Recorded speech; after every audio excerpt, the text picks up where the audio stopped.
now it's numbers time. So, right. So it's sort of like that's the game from here. And if we do that, I think we'll live up to the hype, and that'll be great. But yeah, it's definitely pressure in terms of how quickly we get to milestones, etc. Are going to be watched by people, because I think it's we have no excuses to not do well. We had the capital, we have the team, we have done stuff before, so we better get things right.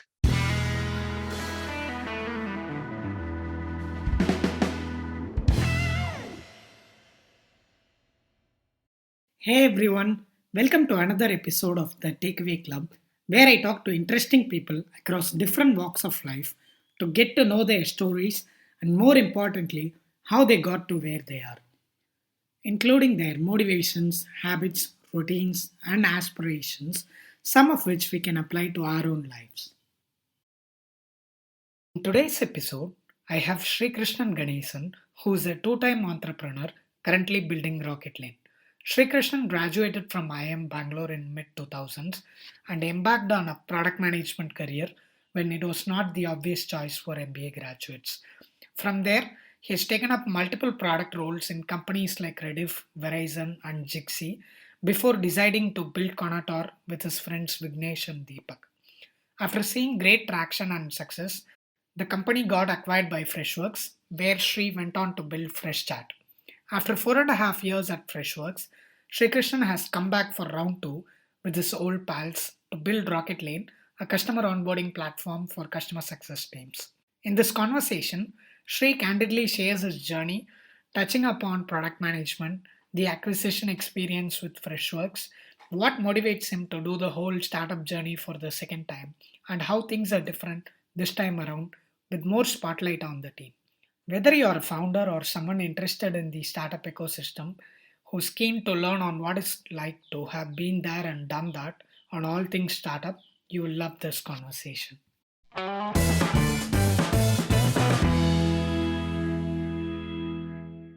Hey Sri, Hey Krish, how are you? All I'm well? I'm good, all well. Thank you for taking up the invitation to appear on the Takeaway Club podcast, and special thanks for doing it on a Sunday afternoon. We'll start off with an obvious place, IAMB. Uh, doesn't need any introduction for people in India at least. But what I'm curious, or what I feel is different about your journey is from IAM, you went to a bunch of different places: Verizon, Rediff, Jigsee, Konotor, Freshworks, and now Rocketlane. I think this is probably the most product heavy profile that I have had as a guest on the podcast. I'd love to understand when and where you first noticed you're leaning towards product management at a time when consulting and banking was all the rage in B schools. Sure. So that's actually an interesting story. I think me landing at IIM-Bangalore itself was kind of like a mistake, in the sense that most people who know me wouldn't have expected that I would like join B school out of engineering, because I was known more for being like this, geeky guy who loves coding, and I actually did get into IISc, so it was like that was the expected path, but somewhere somehow I actually I felt there were a whole bunch of smart people from the group I know who were going to IIM-Bangalore, and somewhere that peer pressure or knowing that okay, all these smart people I know are going here made me think, why not give this a shot? And it so happens that um, CAT score is valid for 1 year, GATE is valid for 2 years. So I thought, okay, let me first go to IIM-Bangalore and see what happens. So tech was always something important to me.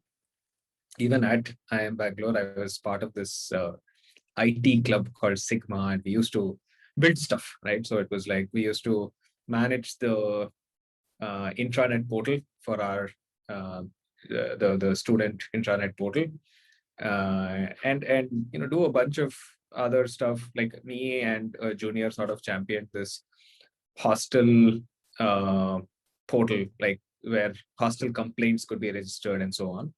In a way, some of those things were like building new product. And I knew that that's something I enjoyed. I didn't, of course, know that there was a role called product manager while I was studying. And there was, I would say, obviously, there was a push towards finance and consulting jobs back then. Like the investment banks were looked up to, the McKinsey's and BCG's had started coming to campuses, and that was like the in-demand job. But somewhere for me, I think a couple of things happened. One was there was a product manager from Google. His name is Prasenjit Fukan. He had actually come to our campus to give a talk about product management roles. I think it was meant more for those who already had some prior like tech work ex behind them, who were then at IIM-Bangalore. But then I got interested in how he described his job at Google, right? And I was like, hey, this sounds like something I would love to do. Because for me, it was not just about coding, it was about creating new things, bringing some vision to life. And that way, product management sounded exciting. And it so happened that there was one more product manager I would end up meeting on campus as a visiting professor for one of the courses I took called Managing Innovation. So this is someone called Ritesh Banglani, who now is a VC with Stellaris Capital. Back then, he was a product manager at Adobe. And I enjoyed his course, but I also enjoyed understanding a little more about product management. So one of my classmates from engineering was at Adobe, and he used to also come and visit our campus and sit in those classes, which Ritesh was taking. And we used to chat about product management a fair bit. I've had some discussions with Ritesh as well early on, before my career sort of started. And somewhere I felt, okay, this is what I want to give a shot at. Though there were very, very few. I think there was like one product management role on campus, which I didn't make. I was like determined that even if it's not on campus from IIM-Bangalore, that's something I want to pursue. So went outside of campus, figured out how to land myself a role in that. Someone took a chance on me, luckily, and that's how I entered the world of product management. Amazing, amazing. So I have a follow up in that aspect, right? So when you look at someone who wants to get into business or say that's what they want to do from a fairly young age, you can easily track it back to childhood instances or situations that would have put them on that path, right? Maybe their family might be into businesses for generations, or they might have had a lot of different jobs during their high school time. They fell in love with the whole idea of making money. So likewise, coding is also a bit straightforward in that aspect, right? So maybe you got your first computer when you were 12 or 13, and eventually you realize that you fell in love with the whole process, right? But I'm trying to figure out if it is as straightforward for product management, right? So what were some of your childhood hobbies or interests, with the benefit of hindsight, that you can say I used to do those things now that actually set me up for a role in product management, right? I don't think it's that straightforward actually, because there are different kinds of product managers themselves. So tracking it back to like a pattern or a theme from my childhood is hard. I would say I was a tinkerer at some level, right? So used to try to this may sound cliche, but like put things together. Uh, but I think more than anything else, let's say from sixth grade onwards, coding became really interesting to me. And I used to try to build different sort of like programs, whether it's just like, hey, can I create something using like QBasic graphics that I learned from a TV show? Or can I, so during college, there were a bunch of things we were trying to do. Me and a friend were trying to write a OS. So it was like random stuff, but everywhere it was about creating something new. Uh, I do have other interests around creation. Like I think of myself as someone who's gonna at some point in time explore like composing music. So I have that. I'm not actually a creative person, but I think I'm a good judge of creativity in a way. And so you try different things and then you sort of see, okay, this sounds good, or this looks good. This is gonna work well. So in that sense, that was my interest in figuring out what is going to please more people. And I think as a product manager, you're sort of trying to figure that out. Like, what can I create that will be useful to more people, that will be appreciated by like a lot of people, right? So you want to learn what is the person who's going to use your product interested in, how to impress them. So I was always thinking about, I'm someone who will write, like if there's a feedback on a website, I would be going and giving them inputs. Like I've written to Facebook about, hey, you should add this feature, that feature, when Facebook was really big as well, because I just, it's something, right, where I'm always thinking about how, if I were the person building that, what would I do differently. uh, in fact, even for something like Gmail, right? So I always have this list of, okay, what are things that they took away that I miss, etc. And I try to, the unfair thing that I do is I think I try to ask some of these questions in my interviews to, when we're hiring candidates, to see what they've thought of about like regular products that they use. Because I think if you have that curiosity and that sort of a mindset towards anything you use, saying, hey, this is how I would improve this product, then maybe like that's a signal that you're interested in product management, and you're like meant for or meant to be doing that. Yeah, that's probably one of the most interesting explanations or around why someone wants to be in product management. Right? So, if you have noticed off late, the trend has been for anyone and everyone to try and get into product management because it is the equivalent of banking, what it was 10 years ago. And to see someone who is genuinely passionate about user experience or building and features, it's amazing in that aspect. Surprisingly, I'm actually not working as much on product since the startup journey started. Uh, yes, I have influence on it, but my co-founder Vignesh is heading product for us, even the last startup and the current one, because we had two product managers, one person, like we were three people, one techie and two PMs, right? And one person had to say, okay, fine, I'll do the other shit that no one wants to do, and that became me. Yes, I think that's been a theme, right? So you've always been willing to take up, like you say, the work that is the least interesting. But from what I see on LinkedIn or even going back to your Facebook post, you find ways to make even the most boring stuff sound interesting, right? So, like selling a 10-year-old car. So, on the face of it, there is nothing remotely interesting about it, but if somebody actually reads the post, from the start to end, which you wrote on Facebook, I'm like, no, Sri, don't do this. Why do you want to sell that car? Just keep it as a memorabilia. So you bring that kind of energy and passion into even the seemingly mundane things, right? Coming back to your first startup, Konotor. So I think it was started what? So you had a stint at Rediff and a couple of years in Verizon. Still fairly bit early, right? You were probably what, in your 25 or 26 when you came out and decided that you want to build Konotor, right? So do you? Actually, not. I was 29 Ah, by then. So there was 3 years at Verizon, a year at Rediff, and then a year and a half at a startup called Jigsee. So Jigsee was like my gateway into like the startup world. Very early stage company. Uh, the founders were Canadian. One of them had relocated to Mumbai, and he was trying to build a team in India. So I was like, me and two more people were like his first three hires. All of us joined on the same day. So there's no order within that, but one commercial person, one product person, one engineering person he had hired for us to then set up the team in India and sort of build the product, because they identified that the market they wanted to build for was India. So it was like there was tech, and they needed to create a product around that tech to deliver some experiences to people.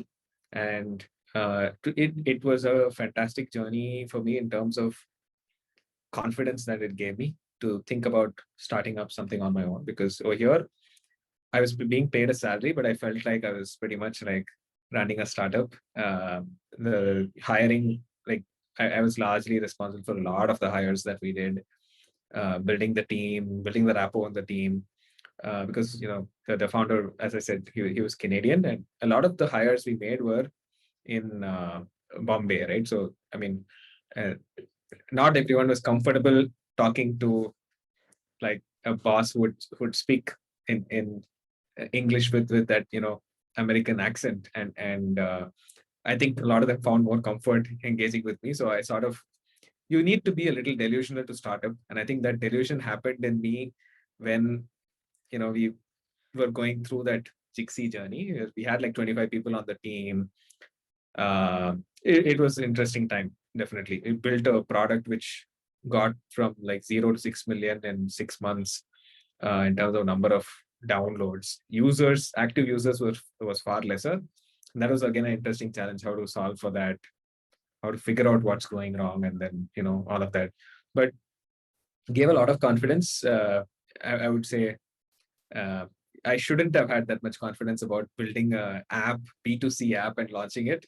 But that's what it was at that point, and that's how we sort of said, okay, let's go and do this. Right. So fast forward a bit. So Konotor is fairly successful. I want to say from what I read. So although I don't have any real first-hand account of how things used to be there, so if I'm not mistaken, the story goes like this, right? So you were very close to getting some funding. You signed your term sheet, and when it was the time for the people who funded for them to sign, that's when you actually got acquired by Freshworks. So correct me if I'm wrong here on the timeline. If it is actually true, it does sound a little dramatic and movie-esque, right? So it's like Freshworks coming in and say, no, don't go ahead with this. So we want to, take this off your hands and take you along with it. So what are all some of the things that you remember from that time? So feel free to divulge details as much as you're comfortable from that whole time during the acquisition from Freshworks. Yeah, I think it's a fair while ago, so I don't think anyone's gonna worry about what I'm revealing or sharing now. But yeah, it was an interesting period. We had just, as you rightly said, we had like a term sheet from this bunch of angel investors who were interested in backing us. That was a great thing for us as well, right? Because for the first 2.5 years of our journey, no one was willing to back us, and now we finally found like a group of people who most of them didn't know us, but they were excited about backing this team. We had, I would say, we had huge success. We had some success, right? So we had been working with quite a few good brands in India, like Big Basket, Bank Bazaar, Fasos. A whole bunch of apps were using us in India. Dine Out, like a lot of the times, internet apps, etc.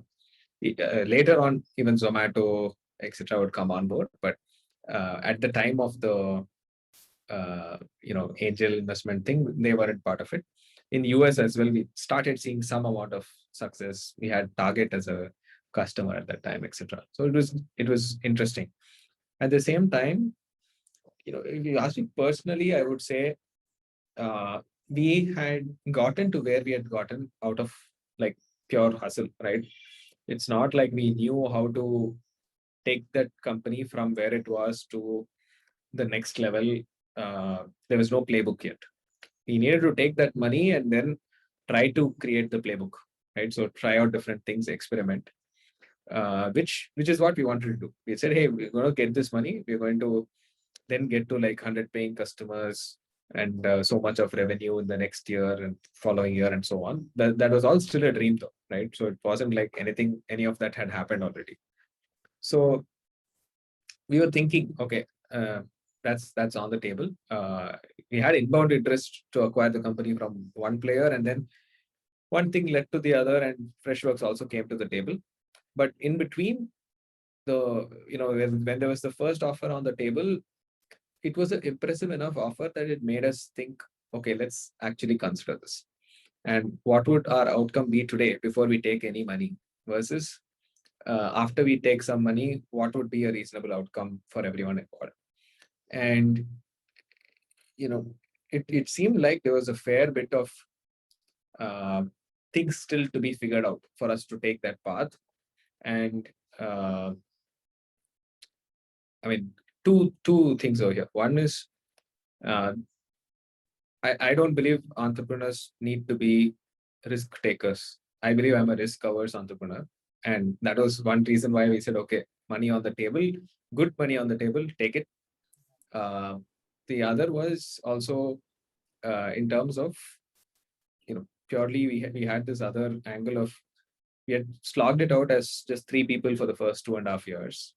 Only in the last 6 months of the company, we hired people. I think first 2 years it was just three of us. After that, we started hiring people. So actually, a couple of us were pretty tired, to be honest. We are tired does not mean we had given up. We would still give our 120%, 120% and go all out and do stuff. But if we honestly asked ourselves, there was like, hey, okay, can we do this more comfortably with more capital? Is the capital we are raising enough? Or can we do this much more comfortably inside of Freshworks? And the answer was like, I would rather build that business with like much more larger capital and support inside of Freshworks.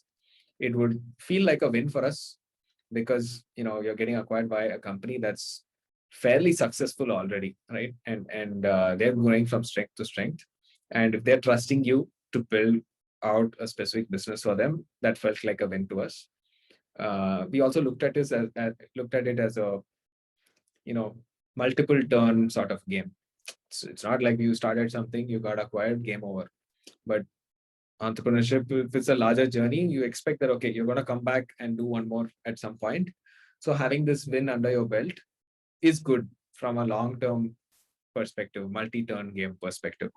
And hold on a second. So did you actually say we are going to come back and do this? So was that your mindset even back then? Yes, I think when we were thinking of the acquisition, definitely it was like, okay, we are getting acquired now, but eventually we will do another one.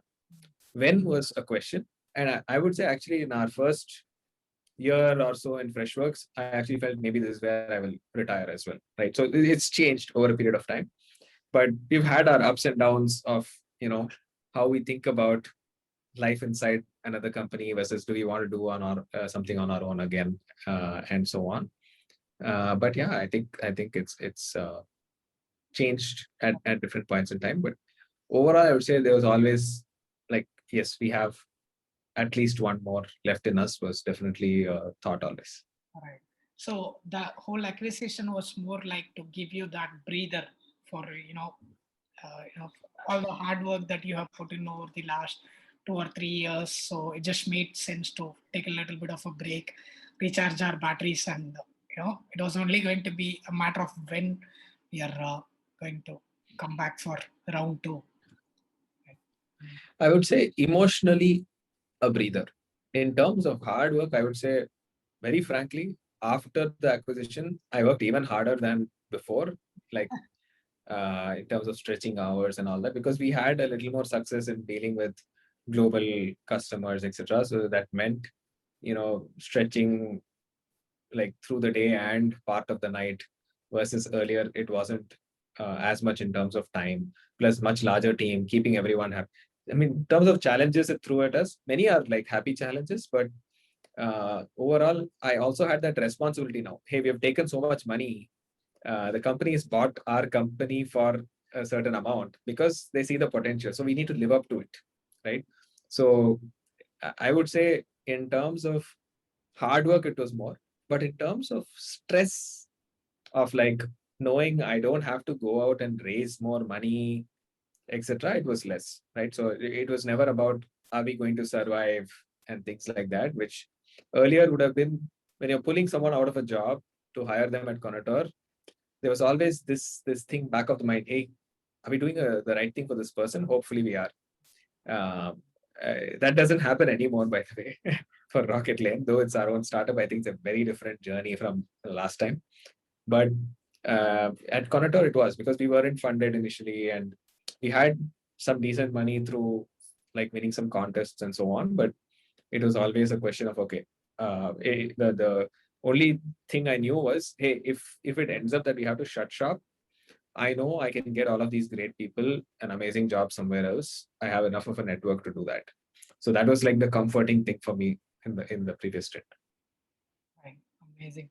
So I have one more around your first few months at Freshworks. Right? So acquisition is always a tricky part when you're going from a founder to an employee, especially when you look at your own journey. You had been a founder for fairly longer than even before you actually had Konotor in place, right? So from your previous stint as head of product at Jigsee, so you had been operating with a uh, degree of latitude, if I can put it that way. So uh, from my experience in early stage startups, founders tend to have that aura around them, right? So you have more freedom to go about making your decisions or taking those close calls and all that.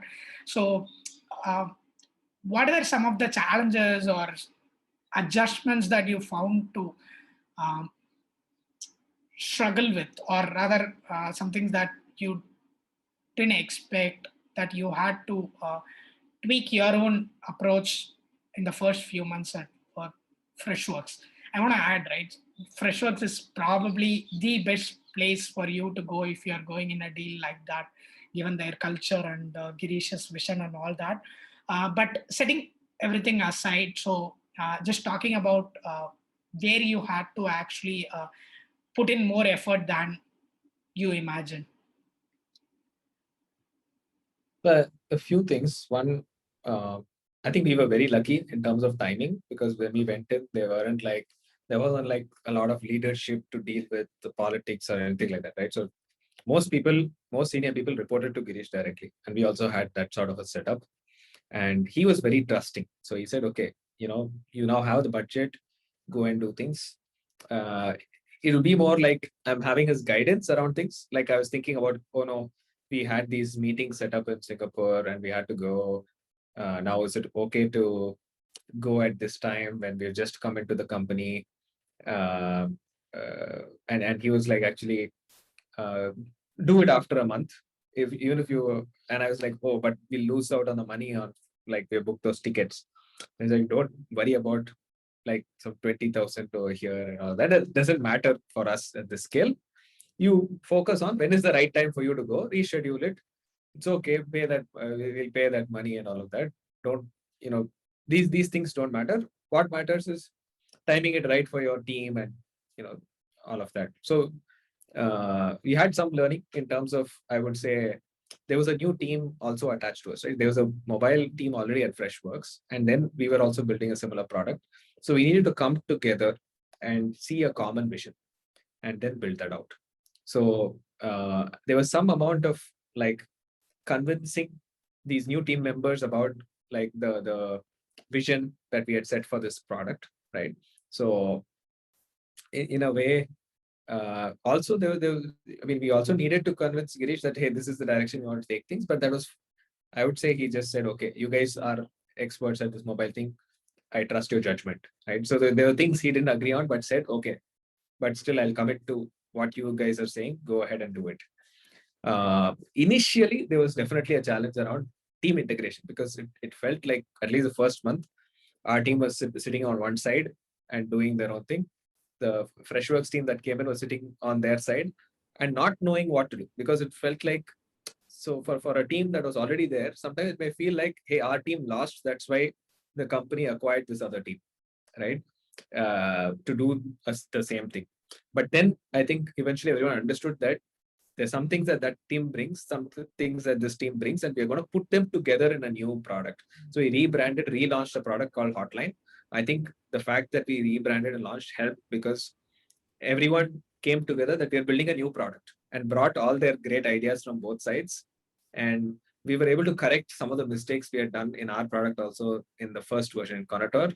Like we had made some decisions which were hard to break away from, but now we had an opportunity to re-engineer some of it. So we did that and launched a new product.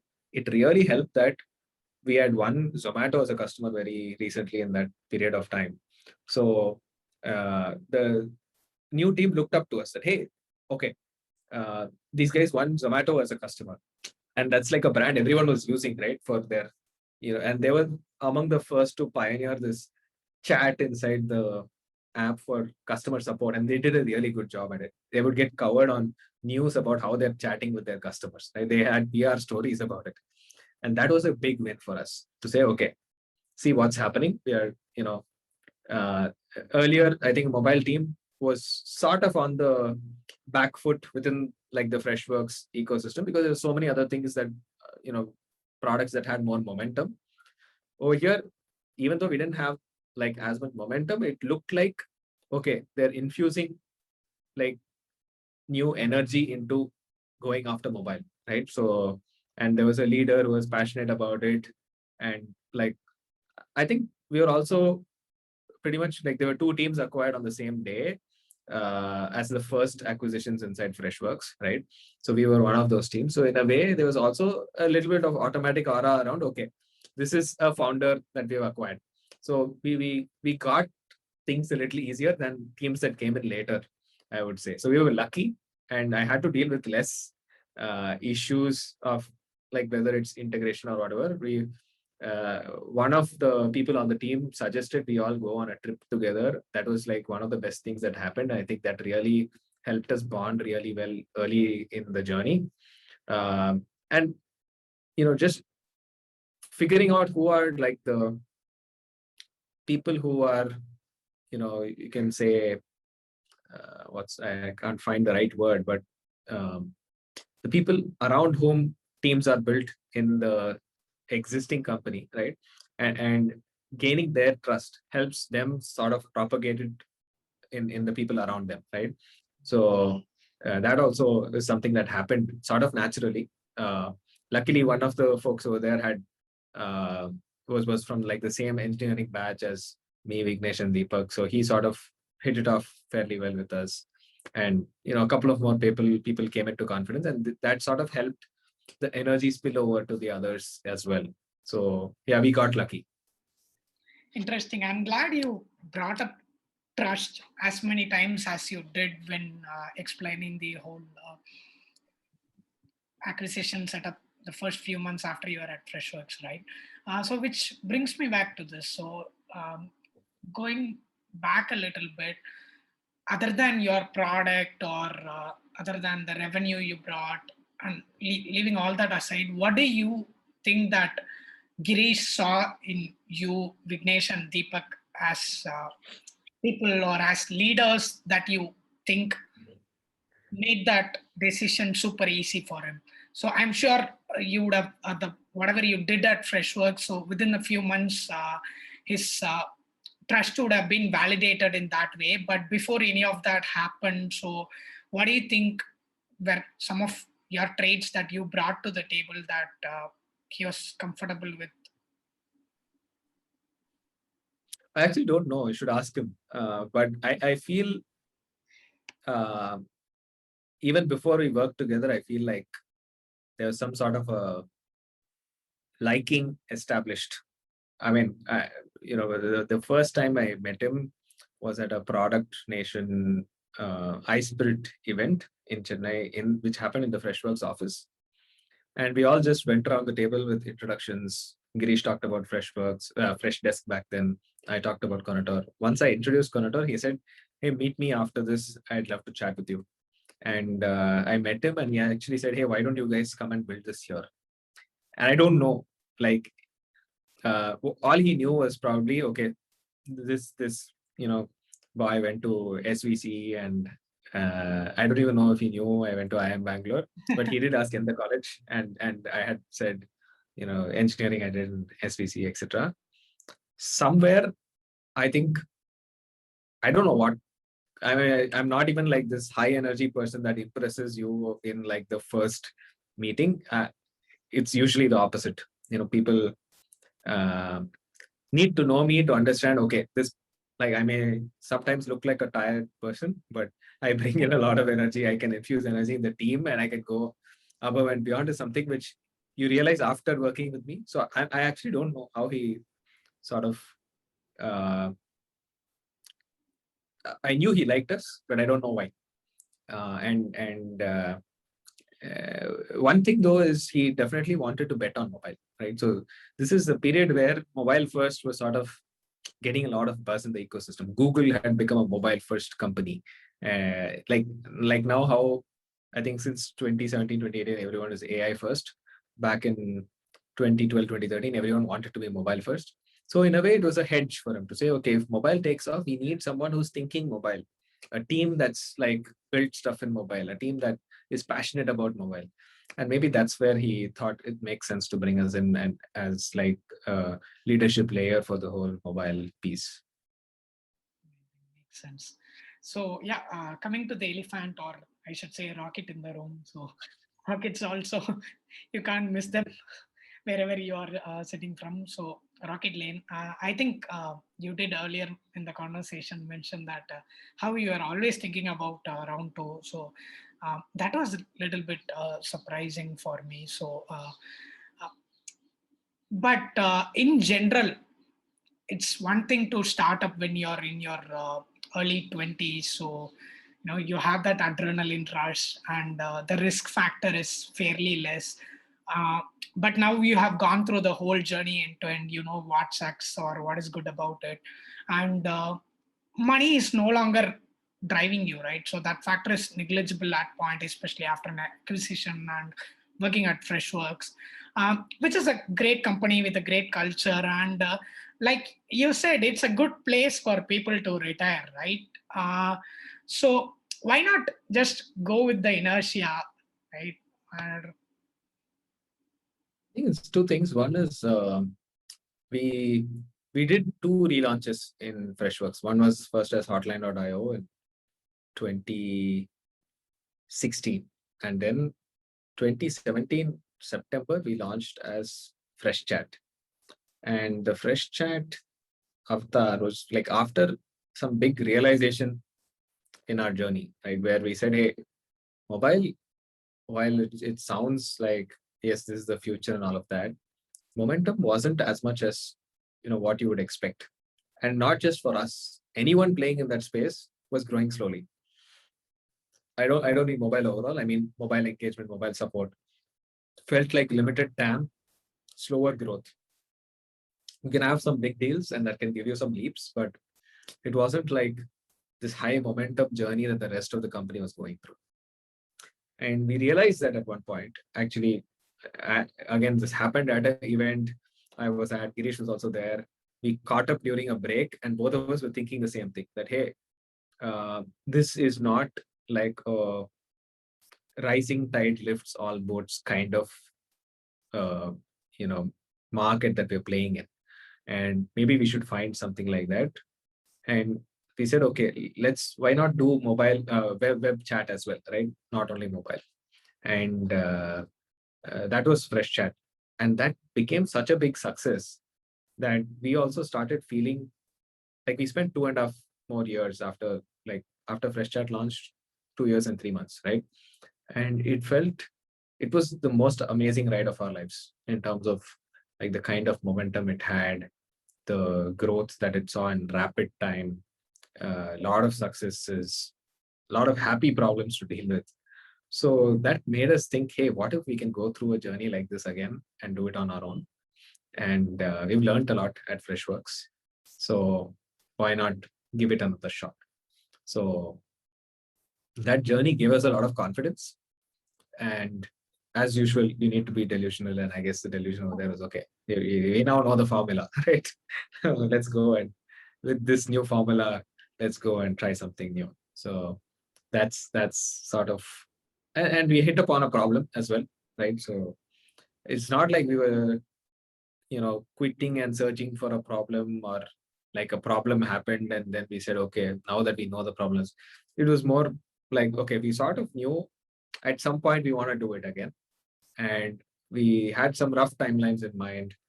We also knew there's a certain journey as a startup that we enjoy more, which is like the start to taking it to a certain level.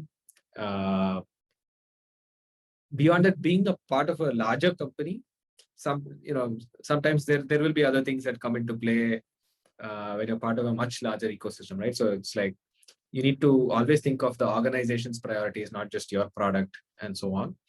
And that may be fine if you're running the whole org, but as an entrepreneur who's running one product, when you need to think more about org priorities for a lot of things that you're doing, then it starts getting to you that, okay, I don't think I can like do justice to this potential of what I want to do and satisfy like the org requirements in this role, right? And maybe there are other roles to explore in the company, but we felt if let's go and try one more startup.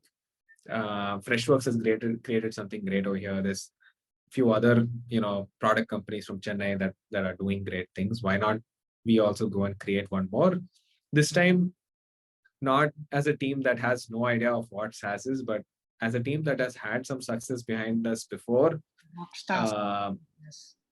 Let's no, not really rockstars, not like we've done everything also, right? We have done a fair amount of things to feel the risk is less and chances of success are high. So the other thing, of course, is I've always felt we have a rare combination, strong combination as a founding team, and uh, you know, given we have that combination, if we don't do one more, then we are sort of wasting what God has given us. So that's the other aspect. Yeah, I want to come back about this whole building a team and culture and what you, Vignesh and Deepak, as individuals bring to the table. So it's one of those, like you said, rare cases of the sum is greater than the parts creation, right? But before that, so looking at the problem that you tackle at customer onboarding, I feel like the whole problem itself became something interesting for you to solve because of whatever you did at Freshworks, which is again heavily customer centric. So in that aspect, you were you had that edge to see a problem that a lot of people who are operating in other spaces they don't get to really see, right? Unless they think about customer success on a day-to-day basis, which you had the advantage of. So in that line, I actually have a theory that I've been, I don't know, just trying to figure out if it makes sense or not. So I'm going to throw it to you and you tell me whether it makes sense, right? So when you look at teams coming in and founding, you have your first kind of your Zuckerberg or this Justin McLeod from Hinge. So these young college kids, again, full of adrenaline rush, and they're really trying to start something to solve their own itch, right? So that's one kind. And you have your Bill Gates and Steve Jobs, these, who put their heart and soul into a passion that they share for. Of course, everybody has passion and all that, just trying to see it's in different degrees and combinations. And one more kind is Jeff Bezos or say someone like Mark Benioff, who have spent enough time in an industry that they see problems that are not visible to other people until it's too late, right? Where it's more about a hunger to solve any problem. I might as well solve this problem because I have, built up knowledge having done what I have done. First, please feel free to disagree if that theory is totally bullshit. If you do see some truth to it, where do you think you founders of Rocketlane fall under? And what are some of the advantages and disadvantages of falling into that bucket? Yeah, I haven't thought about the buckets, to be honest, and I feel in a way everyone's journey and decision making is sort of unique to their circumstances. For us, it's like I think we all have safety net already, right? So risk is less in whatever we're doing in terms of personal risk. At the same time, we've done a bunch of things, so we know, okay, uh, there are a lot of things we know how to do well. So as long as we pick a problem in an area which we know how to build well, how to go after, how to like do the GTM for it, etc. It felt like we have decent chance of like building something valuable. And so what was driving us were two things. One is, can we go on this like amazing journey together again, and like get another bunch of people with us on that journey to experience this whole like startup uh, journey, together, grow it into something really big this time. Uh, in a way, it's also about some kind of personal pride, right? Like we got acquired in 3 years last time. It turned out to be a decent exit more because of the kind of growth Freshworks has had. But and of course there'll always be questions around, okay, Freshchat, how much of the success was, you know, uh, Freshworks brand taking it forward versus what we did. So this time it's also about saying, hey, you know what? Let's try to do it on our own. Let's challenge ourselves to build like something world class, uh, you know, outside of Freshworks as well, right? Uh, and have our own unique sort of culture around it. Have our own way of doing things. Let's try to figure out a new playbook if needed, whatever it takes, right? And we have backers. We have had backers from early in this journey. So it's only about like where we want to be, how we want to challenge ourselves, and sort of uh, make things happen. So it's a it feels like a happy journey to be on. It's less about like stress, more about knowing what we want to do and then making it happen and challenging ourselves in different ways. Amazing, sir. Sounds like மூணு பேர் எங்களுக்கு பயனா என்னன்னே தெரியாது. Scenes from I think it's what Kaka Kaka no. So now we have been there, done that, the whole nine. So now it's more, it's being more surgical in your approach to whatever you do, right? So that aspect, how has your role as well as that of Vignesh and Deepak evolved from when you were doing this the first time, or has it been the same? It's just doubling down on your own strengths. Yeah, it's been similar, but I think we also now know a lot more about what roles we will play at different points in time. Because last time when we started, all of us did everything. Like Deepak would write a blog, I would like write code, Vignesh would also write code. It was like everything's doing everything, but we have people responsible for the pieces, right? But then we've understood, okay, what does each of the three of us enjoy doing more? Okay, Deepak is like a techie, but he may not enjoy being like the engineering manager. So it's okay. You don't have to go with the traditional structure. Maybe Vignesh will still, work closely with the engineers to figure out who wants to do what, and like do some of the engineering management part. Or maybe, I last time I did a lot of the, I would say, whatever around website and sales, marketing, everything was done by me. But this time, when we started looking at the website, there was one aspect where I said, okay, you know what, maybe Vignesh wants to take a crack at the website, do it from like a product manager's way of thinking about it. Our designer also, Arun AJ, hasn't done like websites before for like large SaaS companies. He's been more of a product designer, but he was enthusiastic about learning how to do this right and figuring it out and building something world class.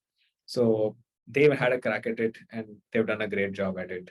So we sort of have that comfort of it's no longer, it's not about like hard definition of roles, but we largely know what each other we enjoy doing as well as what we feel we want to be challenged on, and we just take on those challenges and do it. And obviously this time I think hiring etc has been easier because we've had some success before, so I think we can attract people. And it's also about what we saw happen at the Freshworks journey, what roles we played over there, Like if there's scenarios for like good cop, bad cop, who needs to play what, all of that is like well established now within the three of us. Who's the bad cop here between you three? Usually we make Vignesh the bad cop.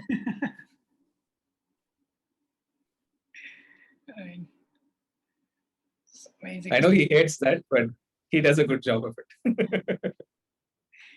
Do you feel there is more pressure for you to succeed this time around? Because we know, right? So Chennai is a small town. So most SaaS companies know each other, and for you guys to come out and do this, there is a certain degree of spotlight on you people. What Rocketlane's been doing, that can obviously work, turn out to be really good, like in terms of hiring and all that. But do you feel that pressure where you feel like maybe sometimes I just feel like um, things would be a lot better if I did it the Konotor way, where people may not know so much or about our team? Or is this a conscious decision on your part to actually make the entire team visible this time out and build in public? I don't think we're actually doing build in public, but we are sharing a fair bit every now and then, right? I think the pressure is definitely there in terms of there is hype around the team from an India perspective, right? Like people know our team well, and people will be monitoring how we're doing. A lot of folks uh, uh, would expect us to do things a certain way, grow a certain way. So that is there. I don't think it puts undue pressure. It's. I think so far it's been good, right? Because they expect us to build a world-class product. Actually, I think Vignesh and Deepak have done a fantastic job with the product so far. We didn't build an MVP this time, and so we sort of launched a full-fledged product, and people love the demos. So right now, pressure is on me literally to ensure that our sort of GTM side fires as well, because product and engineering has certainly fired. Now it's numbers time. So right, so it's sort of like that's the game from here, and if we do that, I think we'll live up to the hype, and that'll be great. But yeah, it's definitely pressure in terms of how quickly we get to milestones, etc., going to be watched by people, because I think it's we have no excuses to not do well. We have the capital, we have the team, we have done stuff before, so we better get things right. Chennai 28 second innings. Right. So I also notice, I think I'll probably wrap up with this one, right? So I noticed that you have also been a lot more active. Of course, I followed your Facebook posts, your personal updates here on. In fact, I think I really look forward to it, right? So in years to come, and I don't think you got one out for the year, which I'm a little bit disappointed about. But you've always been terrific at telling stories from a personal perspective, and it looks like that's getting translated into you building Rocketlane, right? So what has that been like? Right. So interesting fact is, I think one of the first things I did. So there's a book called Category Creation that I read, which is by Anthony Canada, who's uh, he was the marketer at Gainsight, right? So I think he was CMO at Gainsight. They created a good category. One of the things he talked about was, hey, you should have material to write a book on your category, and spend a weekend just brainstorming about what are the chapters of that book, and have articles about each of those chapters to begin with. So I actually did that last year, I think April or May, when we had just started the company, because I thought we should start, we should be thought leaders in this space. It's not just enough to put out a product. This time it's about problem greater than product. So we should be talking about the problem. We should be talking about how to solve the problem, not just with our product, but any other way in which customers of ours can be successful. What should they know to be successful at their jobs? We should be enabling that. We have a community with more than 600 people right now globally, right, who are coming together to talk about these problems and solve them. So it is very conscious that we wanted to do more, write more, put out stories more, be thought leaders in this space. One more thing that happened was, so one of our investors is actually a friend of mine from IIM-Bangalore, called Vikram Vaidyanathan from Matrix Partners. And he also actually, I think last October or something, or maybe even before September, got on a call with me and said, hey, one thing that I think last time you didn't do is tell your stories out there, like level up personally on the storytelling aspect. And I thought, it's not general PC Gyan. This is someone who really knows me well personally and is telling this in our interest. And it makes sense to do it. And, so that's one area where I have been wanting to challenge myself. I think we have done far more than last time. I'm sure there's a lot more we can do as well, but it's a conscious thing that, okay, we want to, in a way, we want to appear bigger than what we are at all times by telling those stories, right? So I think we want to be out there. We have a real shot at being a leader in this space because there aren't any leaders yet, right? So let's be very honest, it's a very early stage market. There are very few companies that have a decent product. I would say we have, like, for the first time, I would say the product that's built in India has like truly clearly better UX than everyone else in the market. So, I mean, I'm not shy of saying that. I'd be modest, but and all credit to Vignesh, Arun, and other Arushi, Yase, who are on our product and design teams, right? So they've all done a great job and our front-end developers. I think it's really like crafting that, experience, taking care of every pixel, making sure things are right. So we've done that now. And I think, we have a real shot at being a leader in a fast emerging space. Absolutely. I think whatever you said at the very beginning, right, about you going to a Facebook or a Gmail and listing down what can be better, what we can do with. I don't think a lot of people can go do that with the Rocketlane website, right? So it's like your personality has completely trickled down to that aspect of whatever you put out there, where uh, you cannot come and say, hey, there is a better way to do this. I think someone who has seen the website and as a marketer that I can clearly see that, right? So I think that's pretty amazing. Whatever stories that you tell at Rocketlane, so it goes beyond your company and even your own space, if I can put it that way, right? So for people sitting in Chennai and building products, so um, a lot of us are doing that right now, and to see that someone's there for us to who's someone who's building a playbook that we can pick across product website and marketing, that fact is super comforting, right? So thank you for that. So I think with that we wrap the first part of the conversation. So I have something called random deck for you, so which is basically me asking shorter questions. So I go on a monologues when I generally ask questions in the first half. So this time I'm gonna keep my question short and fast, so you feel free to dive into them to as much detail as you want. So the first one, what is an absolute non-negotiable for you in life? Freedom. Uh, I like to do what I like to do at any point in time. And I think a lot has revolved around that. So next one, what is your favorite word in English? Huh. Favorite word in English? Hard one. Let me think about that.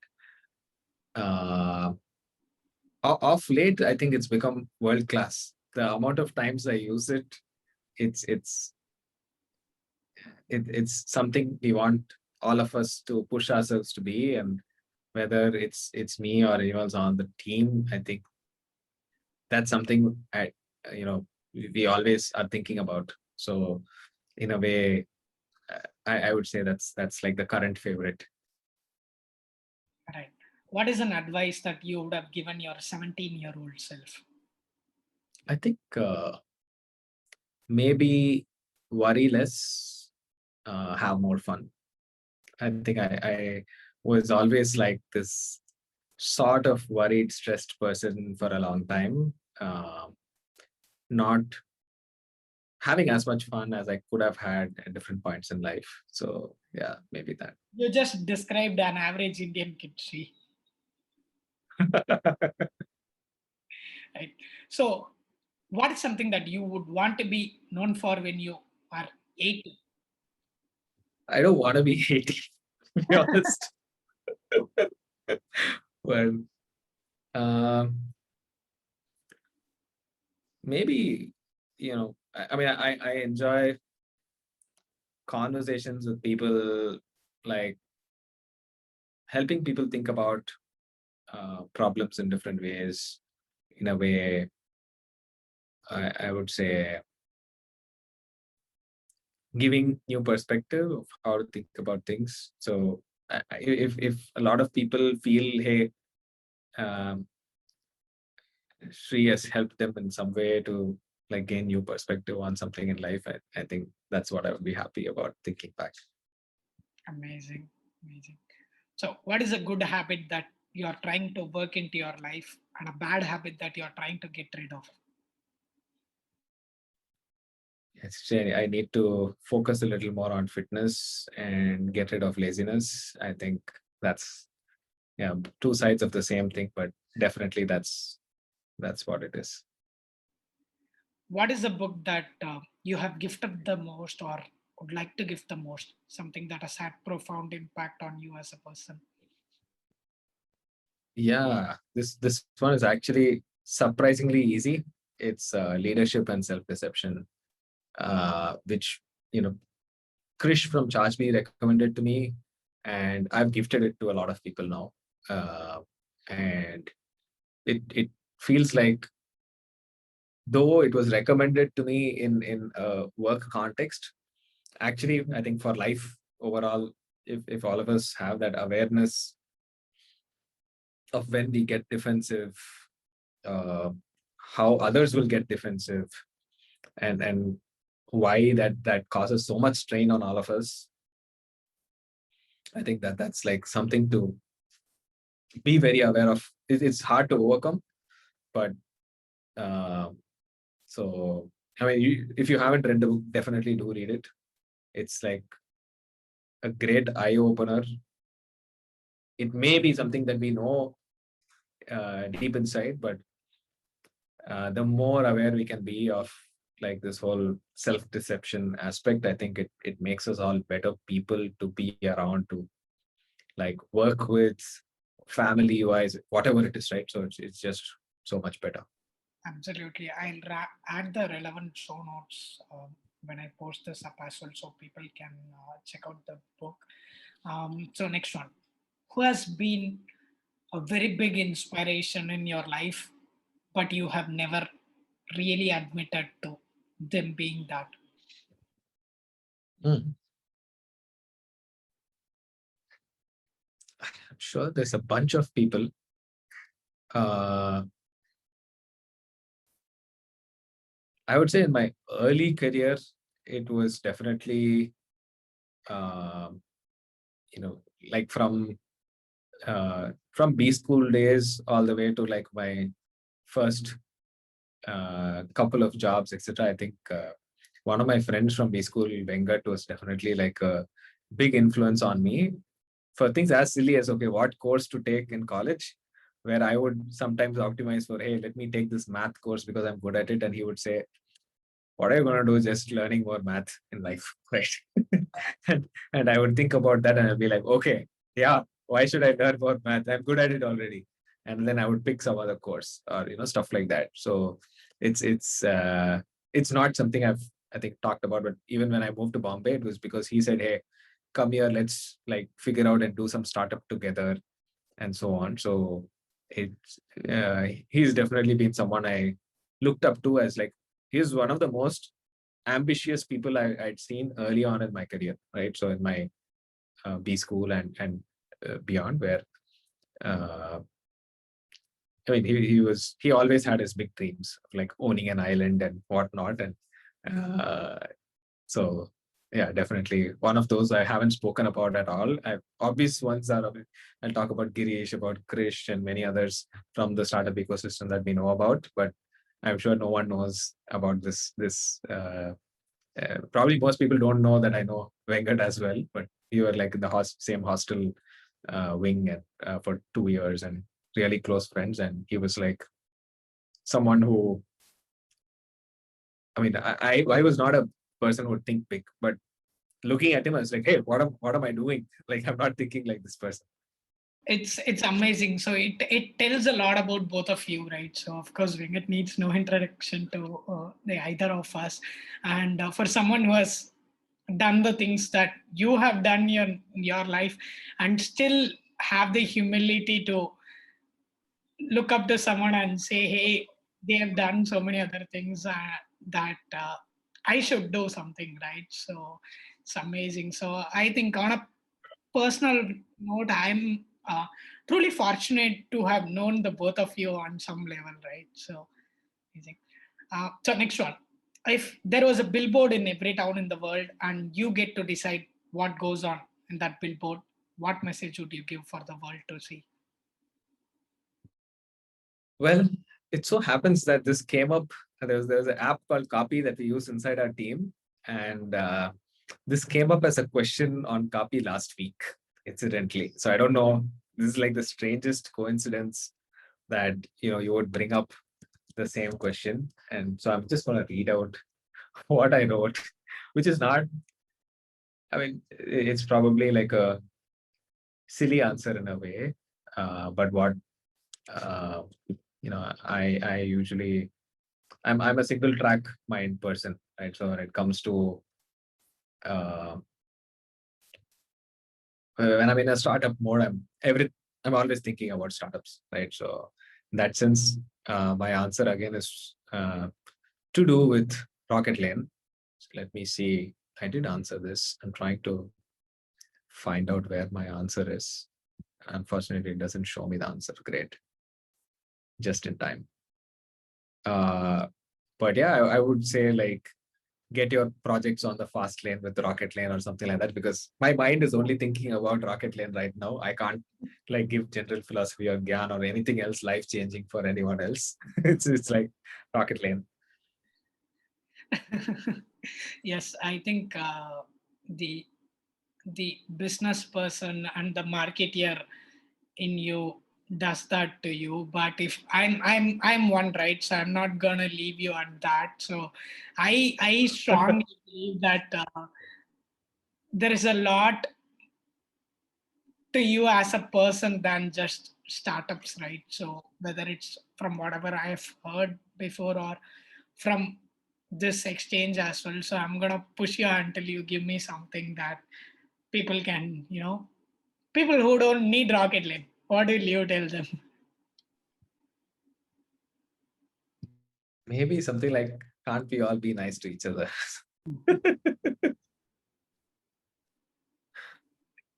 Right. I think that's on very similar lines to what I would tell as well. So a couple of people have told something, right? So be kind, be nice. I think someone told don't be an asshole, right? So just the other side of the same coin. Yeah, I think we can all do with people being a lot more nicer to each other at a time when Yeah, everything. I had a T-shirt which said "Can't we all just get along?" And this was like a company called Price Baba that gave me the shirt. It was like an Android and an iOS logo, and can't we all be just get along? Because at some point in time there was always this like fierce debate between like the iPhone owners and the Android owners. Yeah. So here's the penultimate one. If you could be a fly on the wall of someone from history, Whose wall do you want to be? Uh, I'm gonna say Bill Gates. It's not a very well thought out answer or something, but I'm fascinated by like that early part of the journey of companies like Microsoft. I want to know what transpired, how decisions were actually made, how they were thinking about things early on, right? So a lot gets written about stuff, but being there, seeing it as it happens would be very interesting.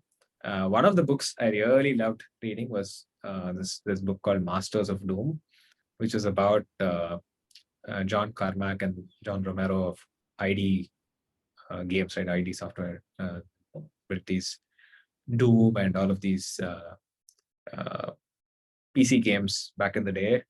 Uh, and it was fascinating to read about at what pace things happened back in those days, like writing a gaming engine in like a few days, like putting those all-nighters to write so much code and all of that. That's like fascinating to me. And I want to be there to see things like that happen.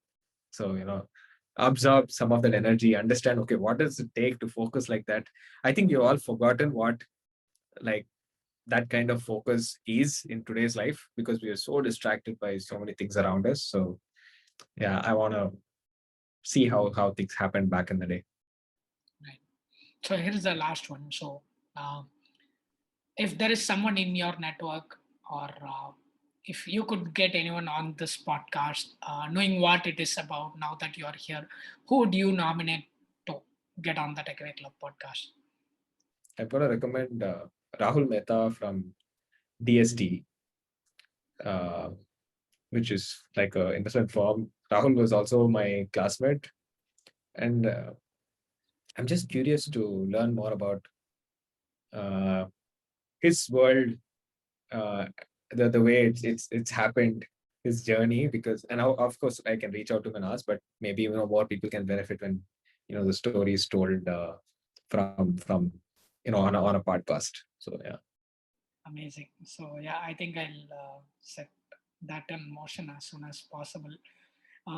This was truly insightful for me, Sri. So I did have a lot of context as to what I can expect from someone like you, having followed your work, and I think it's obvious that you brought the entire thoughtfulness, startup yarn, and all the other good stuff that you're known for in this podcast conversation. So thank you once again for taking up the time. Yeah, hope you had as much fun as I did. Yep, this was fun. Thanks for the opportunity.